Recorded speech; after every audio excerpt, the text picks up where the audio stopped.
Coming up, a shock security scare at Windsor Castle with an intruder on the loose yards from William and Catherine's home. I've got the inside story. And in her latest Trainwreck podcast, Meghan Markle makes a shocking revelation about Lily. But first, sources close to the Duke and Duchess of Sussex have revealed that Meghan Markle is deeply worried about the couple's financial situation and that money worries are placing a significant strain on the marriage because, quite simply, and I quote, Harry is not rich enough for Meghan. Now, it's my understanding that Harry needs to make $100 million and fast. That's right, $100 million and fast to fulfill Meghan's expectations for their marriage and for their life together. Now, Meghan's push into the world of business has been a complete disaster, as reported on the Mark Dolan Show, with the ill-fated As Ever brand tanking within 8 weeks of its launch. And her efforts to pitch Netflix with more TV ideas, may God help us, look to be falling on deaf ears. I'm being told that Netflix wants season 2 to go out first to see how that performs before signing Meghan up for any new projects. So at the moment, earning potential is on hold, it's on ice.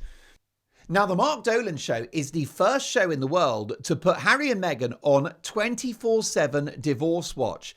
And there's an old saying, when money goes out the door, love flies out the window. And it seems to be happening to this couple. It's dawning on Duchess difficult, Meghan Markle, that whilst Harry is not an incredibly poor man with a net worth now of around $50 to $60 million, his earning power following the release of his tell-all book Spare has completely collapsed at exactly the same time that the couple's running costs have gone through the roof. Meghan has recruited a team of staff, a massive team of staff, on six-figure salaries designed to boost her media and business empire. They've got energy costs. They've got that massive house. Megs travels in a 4-car motorcade. How much does that cost? Just to prop up her ego. We saw that in New York when she went to the Time magazine 100 most influential people. And Meghan had to have more cars than the President of the United States. There's the schooling for the kids, plus the pressure of keeping up with their neighbours, Gwyneth Paltrow and Oprah Winfrey. This is how it is for rich people. They've got to keep up with the Joneses. The competition, Meghan is the most competitive person on the planet. When she was at school, she hated it when another kid got a part in the school play that was better than hers. Meghan has always been competitive. She always will. So if she wants to keep up with Gwyneth Paltrow, who is a multi-millionaire, and if she wants to keep up with Oprah, who is a billionaire, Meghan is going to have to splash the cash. And that money has got to come from somewhere. At the moment, more money is going out than is coming in. So you've got the upkeep of the house. At the moment, annual running costs for the house are in the region of $330,000. That is annually. That covers landscaping, gardeners, because don't tell me that Meghan does the gardening. When she does the gardening, miraculously, all of the produce is in a basket, incredibly clean, all in season on the same day. So you've got professional gardeners, you've got proper chefs, by the way, because Meghan can't cook. She's lazy, she's incompetent, she spills the milk, stuff boils over. And what does she do when she's under pressure? She goes to the Wendy Burger for a takeout, of which Harry is a huge fan. Humpy-dumpy-dumpy-dum. The world's least happy millionaire loves a Wendy Burger. Humpy-dumpy-dumpy-dum. It's how she keeps him happy. It's how she mollifies him. So $330,000 US for landscaping, gardeners, chefs, utilities, air conditioning, heating in the winter. There is actually a budget for the koi pond, which runs into thousands of dollars. They've got general maintenance. There is a staff on the estate, 10 to 15 people estimated needing to keep that extraordinary estate running. Groundskeepers, horticulturalists, pool technicians, security personnel. Private security for the couple, $2 to $3 million annually. These two are getting through cash. And the problem is that Harry is not just too poor for Meghan, he's getting poorer. And mark my words, in a couple of years, Harry will be flat broke. That's why he needs to make $100 million and fast, because he's got to keep up with Meghan's expectations, which are, by the way, endless and infinite, because that woman will never be satisfied. Because if you gave her the world, she'd only ask for the moon. So Harry is actually getting poorer, an example of which is that he squandered $3 million on failed court cases against the British government and the Mail on Sunday newspaper. And he's got more court cases to come because he loves suing people. But he's fighting a losing battle. It's costing him a lot of cash. His earning potential is now non-existent. Where is he going to find $100 million to keep Meghan happy? He's got his own expensive PR team as well. He's actually employing people to make him look good. Good luck with that. These days, Harry is less popular than Vladimir Putin. Seriously, Vladimir Putin, right? Terrible man, invaded a country, truly evil, but almost quite sweet, quite adorable, a bit fluffy, a bit quirky, a bit kooky compared to the world's least happy millionaire, Prince Harry. I honestly think if you were a top public relations expert in Los Angeles or New York, you would find it easier to make Vladimir Putin look good than Prince Harry. In fact, you probably would quite happily accept the Prince Andrew account because Prince Andrew was very unpopular, made some terrible decisions, a man of shocking judgment. But essentially, Prince Harry said, Andrew, you're a fool, you're hated, you're despised, you're an idiot. Hold my beer because I'll be even worse.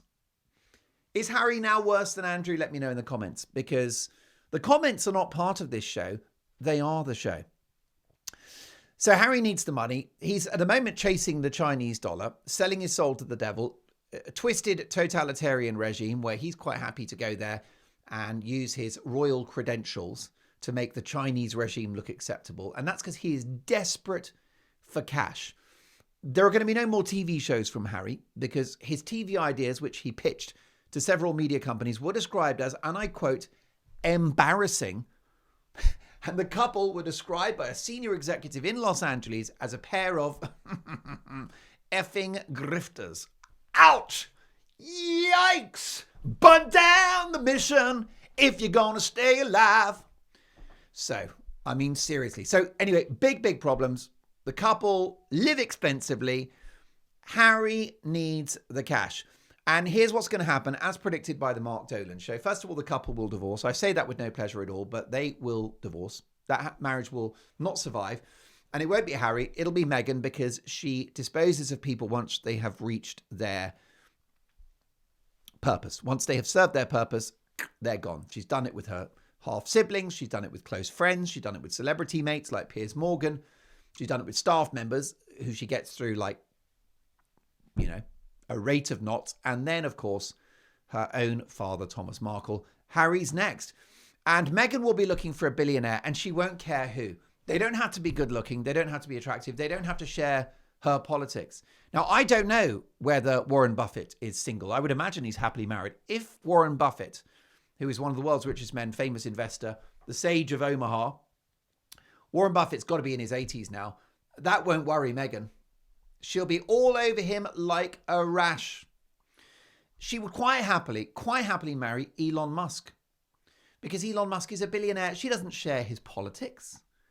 Although I don't really know about Meghan's politics. And Meghan is a member of the Meghan Markle party. She's not a Republican. She's not a Democrat. She is a Meghan Markle follower and wants to be her own president. That she would happily marry. She could easily be a homewrecker and crash the nuptials of Jeff Bezos. Now, Jeff Bezos it's between him and Elon as the richest men in the world. He's, of course, the founder of Amazon, retail empire. And Lauren Sanchez is the fiancée of Jeff Bezos. Well, she's only the fiancée. So give Meghan time, right? If Meghan and Harry were to divorce today, Meghan would be on a private jet straight over to, I'm trying to think where old Jeff Bezos lives, maybe Seattle. But she'll be on a private jet straight over to his place going, "Hi, Jeff, I'm Meghan Markle. Nice to meet you. I'm not Sussex anymore. I'm single. Hi. And I love Amazon. Do you want to do a deal to sell my disgusting jam that no one wants? And my toxic, hallucinogenic flower sprinkles, even though people aren't supposed to eat flowers? Hi." She would marry Jeff Bezos in a second. And, You know what happens when you get married? When there's a wedding, if it's a Christian wedding, then the priest will invite the congregation to object. If they have a concern about the impending nuptials, they can stand up and they can say, I object to this union. And I wouldn't put it past Meghan to do that. She would go to Jeff Bezos and Lauren Sanchez's wedding. That's a great backstory, by the way. I might do a special video about their incredibly posh wedding. They've had the bachelor party, and lovely Lauren's been out with her mates as well. Millions have been spent already. They're not even married yet. They've already spent millions celebrating. It's going to be the wedding of the year. But Meghan would happily turn up, and she'd be in the back of the church like a little blushing bride. And the minute the priest says, does anyone have any objections to the union of Jeff Bezos and Lauren Sanchez? She would stand up and she would say, excuse me, I object to this union because I'm going to be Meghan Bezos. You're welcome. Ooh. And what I'll do, his name is Jeff Bezos, but I'll call him Jay.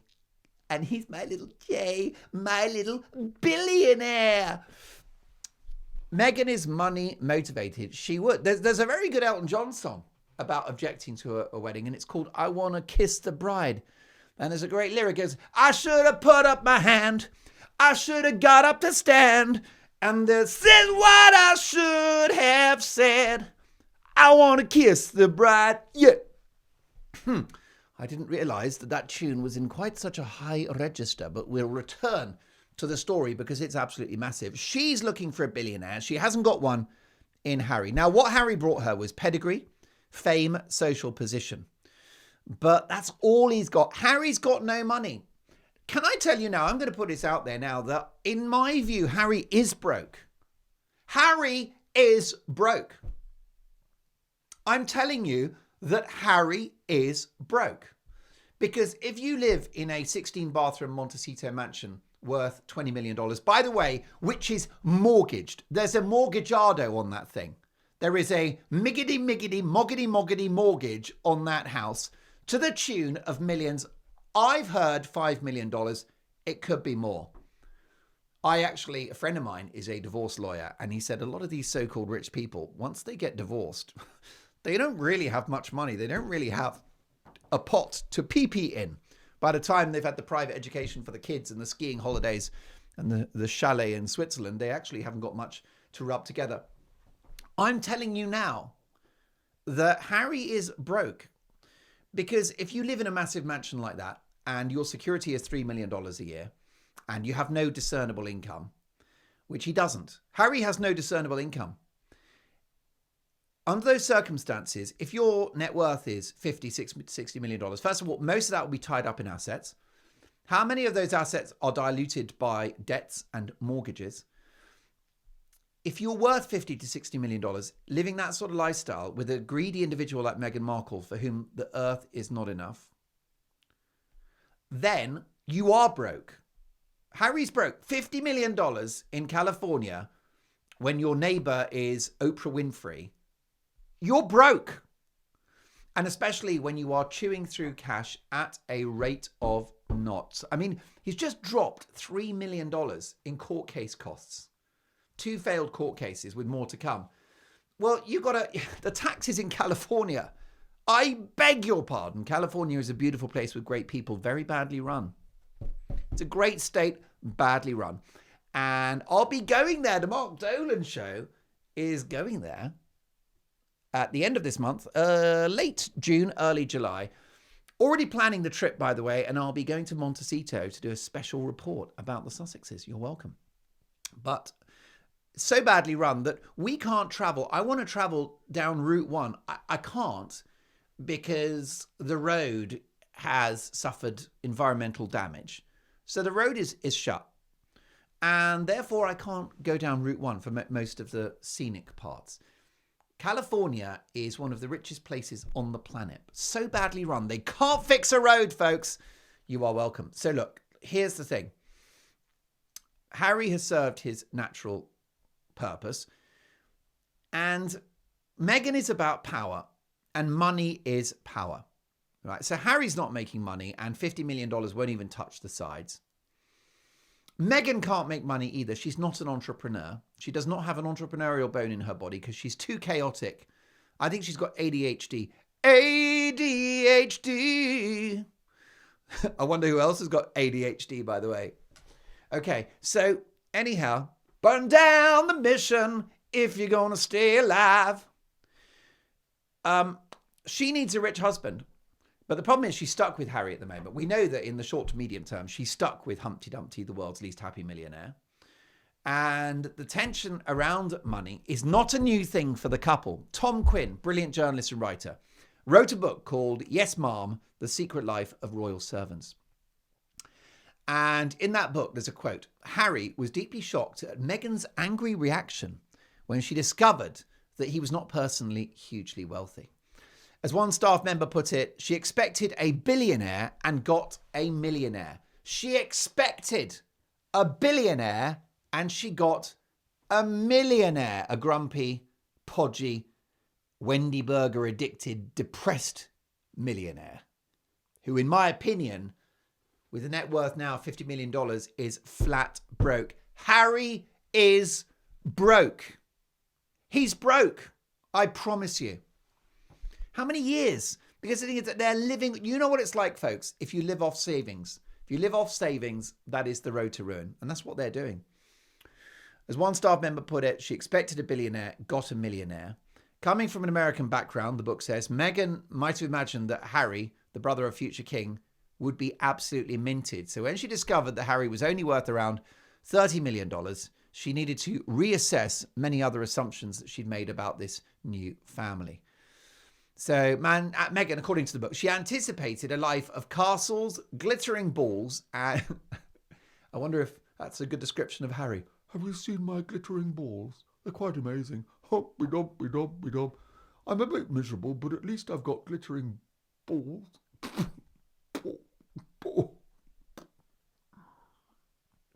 Truly shocking. I'm actually reeling from all of this. All of this stuff is affecting my mental health. I will tell you that for nothing, because this couple never failed to surprise me. She expected castles, glittering balls, and limitless wealth. And the first thing she does is moves into Nottingham Cottage, which I will grant you is compact. And she was shocked about Nottingham Cottage, 1,300 square foot home with 2 bedrooms and no live-in staff. Starting life as a member of the royal family in Nottingham Cottage was the beginning of Meghan's troubles, says an insider quoted in the brilliant book. And it's very interesting. Another element of the book that I found instructive. Prince Harry, before his marriage, was quite content with his role in the royal family. They say that Meghan's influence led him to feel sidelined and undervalued, contributing to their decision to step back from royal duties. So what they're saying, a palace source told the author of this excellent book that this was the start of the whole grievance thing of being a spare. So that book, Spare, the misery about being the number 2, and let's be honest, Harry is a bit of a number 2, isn't he? Burn down the mission. I mean, seriously, we knew it all along, didn't we? That the grievance attitude, the victimhood cult came from Meghan Markle, not Harry. She got into his head. After that, of course, the couple have made money. So Harry's doubled his money. He's worth, from $30 million, worth now 50 to 60 million. But that was finite cash. That was the one book. That was his golden ticket, which he has now disposed of. It's been redeemed. There won't be a Spare 2. It would be horrifically forgettable. There would be nothing in it. It would be the size of a postage stamp. No one would read it. No one would give Prince Harry any money for it. There is a book that's coming because Meghan has warned all of us, and it's her book. Meghan Markle. Don't you know I'm Sussex now? Meghan Markle, my story. But what's very clear, and is the conviction of the Mark Dolan Show, that book will not materialise until after the couple's divorce, because that is her pension. That's going to be her big meal ticket. The post-divorce payday will come after the couple divorce. So there we are. Now, folks, let me get on to another shocking element of this. Meghan's not going to make money. We know that. And least of all from podcasts. She has had a horrific fortnight, and it just got worse because she announced that there was going to be another bonus episode of her podcast. By the way, it doesn't work like that, right? You have a podcast, which is a series, and it goes out. By the way, successful podcasts just stay on. Like the Mark Dolan Show, not a podcast. It's a TV show, it's a radio show, it's a podcast, it's all of those things. By the way, a simple ambition for the Mark Dolan Show to be the #1 talk show in the world. That is the ambition. And do you know why I'm confident that we'll achieve that? Because of you. Because this show doesn't belong to me, it belongs to us. This is our show. And the extraordinary community that we're building and this broadcasting revolution that we are establishing is unstoppable. It is a juggernaut. Not the train wreck like Harry and Meghan's career. This is unstoppable. And you're part of that. So, and we are going to... But this show, we don't suddenly go away, do we, and disappear for a while. Well, that's what's happened to Confessions of a Female Founder, which is one series. There's no talk of a second series. And I'll tell you for why, because there won't be one. I'm going to guess. I'm going to speculate now. There will not be a second series of Confessions of a Female Founder because A, it made no money. B, no one listened to it. C, it didn't make Meghan look good because it wasn't all about her. Don't you know I'm not Meghan Markle anymore? I'm Meghan Sussex. So we get a bonus episode, which is not how podcasts work. But what that means, like I said, that Meghan is chaotic. She's got ADHD. She's all over the place. And she can't sustain things, which is why she launched her As Ever brand, sold 11 jars of jam, and then shut the business down after 8 weeks. Right? And that was the rebrand after American Riviera Orchard, which sounds like a nasty skin condition that you'd get if you went on holiday and slept with undesirable people who were people of low virtue. It is a viral name, isn't it? American Riviera Orchard. Can't stop itching myself.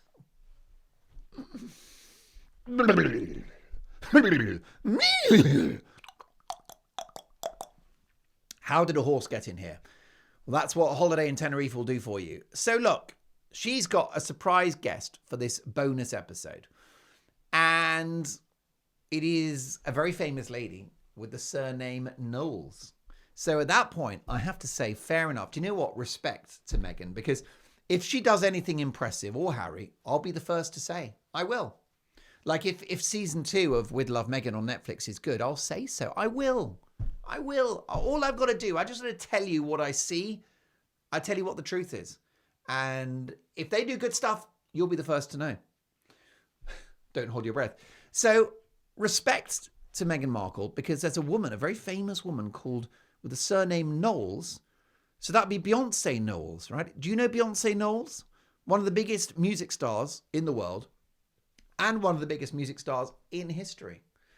She's an incredibly beautiful woman. She's accomplished, almost certainly a billionaire. I mean, the woman is... My admiration for Beyonce Knowles is unlimited. Unfortunately, the bonus guest is not Beyonce Knowles for the bonus exciting special edition of Confession of a Female Founder. No. Confession of a Female Founder.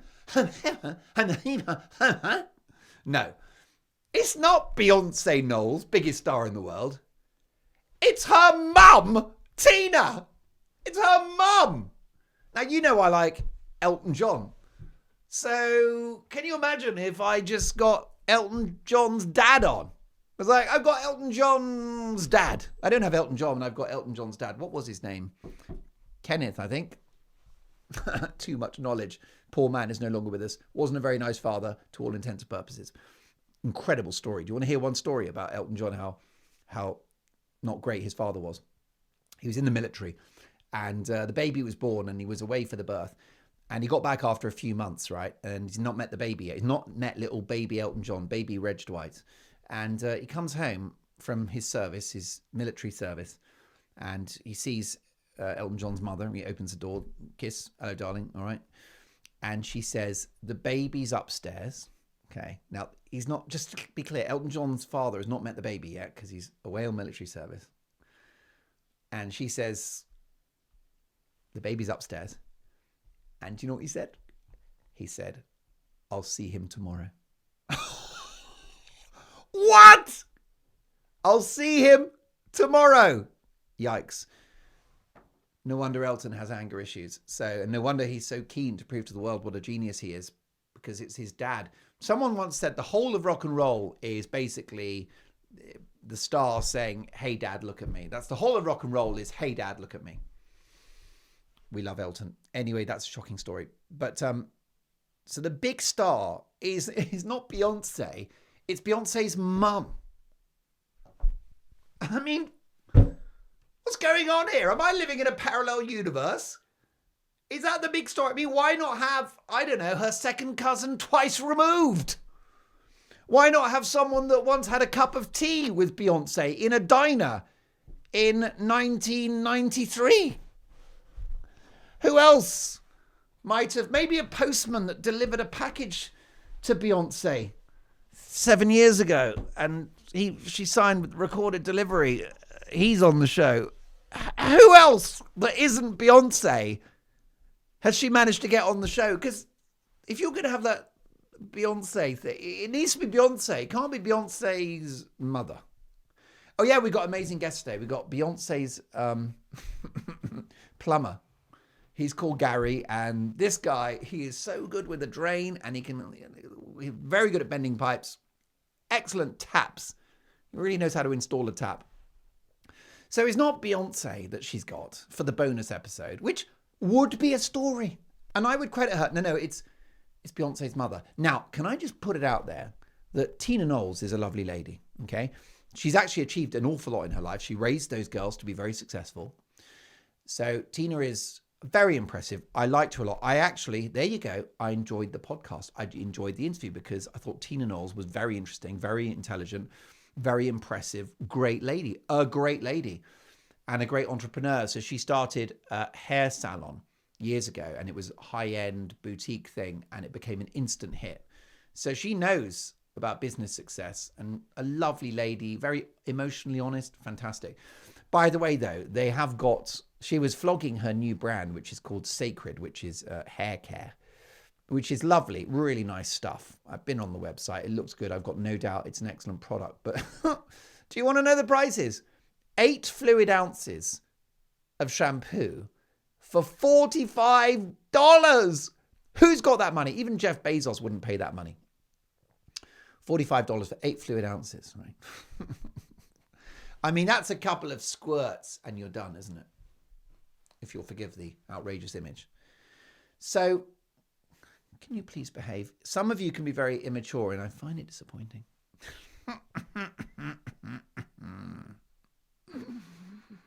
Confession of a female owner. Command of a female owner. $45. Ridiculous. But that's fine. But that's proof. You see, Meghan doesn't know anyone ordinary. She only knows people who sell shampoo that costs $45 for 8 fluid ounces.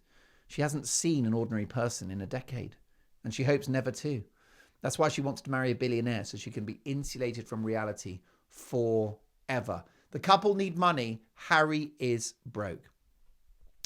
Anyhow, so she dared to mention in the podcast that her jam sold out after 45 minutes, which we know is a big business lie, because if you have 3 jars of jam, then allegedly, in inverted commas, you sold out. And then she said, oh, you've got this dilemma. Are you going to replenish and get more stock? No, that's not a dilemma. That's what a normal business person would do, is get more stock. But Meghan hasn't done that. And she's paused the project and she scrapped everything till at least next year because the whole thing was a sham. She revealed, Meghan, by the way, as usual, the podcast was all about Meghan. She revealed that she hasn't just taken Lily beekeeping, which is dangerous and hazardous. She's done it for Archie as well. She mentioned that Archie's friend has allergies and that she gave Archie's little friend some of her weird honey. So Meghan is now a health guru. And I do wonder whether maybe the next project for YouTube will be a show called Dr. Meghan. And Dr. Meghan will see you now. And if you've got any serious illnesses, like a bronchial disorder, or maybe you've slipped a disc, Maybe you have an ingrowing toenail or bunions. Maybe you have the appendicitis.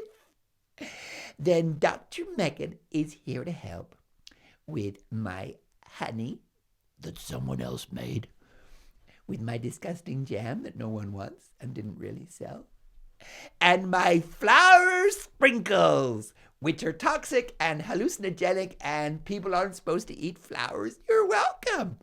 It's just a matter of time, isn't it? Dr. Meghan on Netflix. It'll be huge. This is absolutely chilling. By the way, more unnecessary information. Ranting and raving about people's star signs. And she's like, H is a Virgo. I'm surrounded by Virgos. When is she going to stop calling Harry H and give him his actual name, which is Harry? His original name, of course, Henry. But couldn't she call him Harry? Is that too much to ask? Now, wait for this. She said in this episode that being a mum is like being an entrepreneur. She said that, folks. She said being a mum is like being an entrepreneur. Now, are you a mum? If you're a mum watching, do you think that being a mum is like being an entrepreneur where you have to exploit the customer? What's she saying? She's saying that Archie and Lily are a product to be commodified and sold, which is exactly what she's doing. Every time she puts them on, not Netflix, the Instagram. She puts them on Instagram with a silhouette, image from behind, referencing him all the time. It's absolutely horrific. And it demonstrates that she's preparing those children for a life in the spotlight. And she's going to use them to be part of her brand. Archie and Lily, right? Being mum is like being an entrepreneur. And it gets worse. Because she said to Tina Knowles, who is not Beyonce, she's Beyonce's mother. I found that out the hard way. She said, hopefully I'll be in business with Lily one day. So Meghan, the control freak, has obviously controlled Harry, turned him against his family, his own country, and brought him to America. She's going to do the same with Lily and decide Lily's future at the age of 3, nearly 4. She turns 4 this week. Meghan's already decided what Lily's life is going to be like. She's already made her famous by giving her grandmother's nickname, which we don't say on this show because it's a stolen name. So she's made her unnecessarily famous by using Elizabeth's name. She puts her on Instagram regularly. She talks about her nonstop. And now she's decided that she'll be running a business with Lily in years to come. What happens if Lily wants to just chill out and work at the Wendy Burgers in Montecito, doing some of those lovely, sandwiches that they do? They're excellent, good, juicy patties, outstanding, 100% American beef. What happens? I mean, what if she wants to be, if Lily wants to be a poet, or I don't know, she wants to be a fireman or something? Can you be a fire operative? A fire putter-outer? Why does she have to be an entrepreneur, a failed entrepreneur like Meghan? I mean, that would be the blind leading the blind. Anyway, she has had a horrible fortnight, and the good news just does not get better. Don't forget that Meghan, as revealed on the Mark Dolan Show, is being sued for $12 million because someone used her bath salt recipe from the TV show and had burnt skin. She's been slammed by her Montecito neighbours for not participating in the community and refusing an elderly historian from giving the couple a DVD documentary about the history of Montecito. The podcast is over with no promise of a return. It ain't gonna happen. There's no more jam. The Netflix deal may not go past season 2 of With Love Meghan. She's founded nothing. And now she is running out of money. And that is a huge, huge problem. The cupboard is bare. And Harry is, to all intents and purposes, flat broke. Folk, we're going to revisit this because it's very important that we keep an eye on the couple. Divorce Watch, which is influenced massively by the couple's financial situation. Before we go, a man believed to be under the influence of drugs was arrested on Sunday, the 1st of June, after illegally entering the grounds of Windsor Castle, close to the residence of the Prince and Princess of Wales, William and Catherine. According to police, an individual aged in his 30s scaled a perimeter fence near the town gates shortly after 1 p.m. How is that possible? Why is Windsor Castle not like Fort Knox? Why is it not like the White House or 10 Downing Street? It contains the greatest human beings in the United Kingdom. Occasionally King Charles and Queen Camilla and Princess Catherine and Prince William. They should be as safe can be in the Windsor estate. How is it that a lunatic in his 30s can scale a perimeter wall? Surely there are cameras everywhere. He was intercepted eventually, fine, and detained by officers from the Metropolitan Police's Royal and Specialist Protection Command. The problem you got with British policing these days, they spend most of their time arresting people for saying something unkind on Facebook, X or Instagram. It's a free speech crisis going on in this country, I've got to tell you. I can't wait to get to America and have me some free speech, because it ain't happening here in the United Kingdom under Commander Keir Starmer. Confessions of a Female Founder. Burn down the mission if we're going to stay alive. Now, the man was arrested on suspicion of trespassing. Yeah, well, hardly suspicion.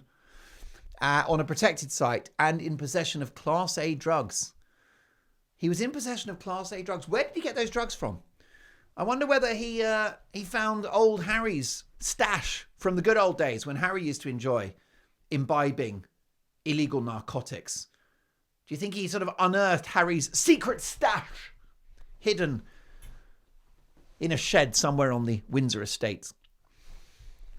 Following initial detention, this man was handed over to Thames Valley Police, who oversee law enforcement in the wider Windsor area. Well, they don't do a very good job, do they? Because somebody shouldn't get over the fence of the Windsor estate. That shouldn't be possible. Try doing that in the United States. Try doing that in the White House. Good luck with that. The suspect has since been released on bail while further investigations continue. A police spokesperson confirmed that the man did not gain access to the castle's inner areas. Fine. But he was yards from William and Catherine's house, and they had 3 small kids, and the guy was in possession of illegal narcotics, which I'm hoping were not Meghan Markle's flower sprinkles, by the way, which are toxic, and human beings aren't supposed to eat flowers. It's unclear whether William and Catherine were present at the time, but they do reside at the Adelaide Cottage on the Windsor estate. So the chances are they were there, which makes this a horrific security breach. And I'm very unhappy about it. Security sources indicated that royal aides and protection teams were informed of the breach as part of standard protocol. How nice of them. These dozy cops probably sitting there eating donuts and drinking coffee. And, looking at TikTok or something. The incident comes amid heightened concerns over royal security. Previous breaches at Windsor Castle included the 2003 party infiltration by self-described comedy terrorist Aaron Barshak, a 2012 intrusion by a drunken individual who reached within meters of the late Queen's private quarters, and the 2021 arrest of Jaswant Singh Charlie, who entered the castle with a crossbow during the Christmas period, later being convicted of treason. It's truly mad, isn't it, that the royals could face such peril.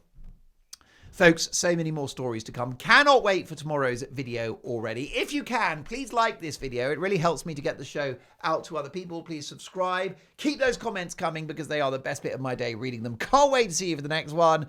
Bye for now. Burn down the mission.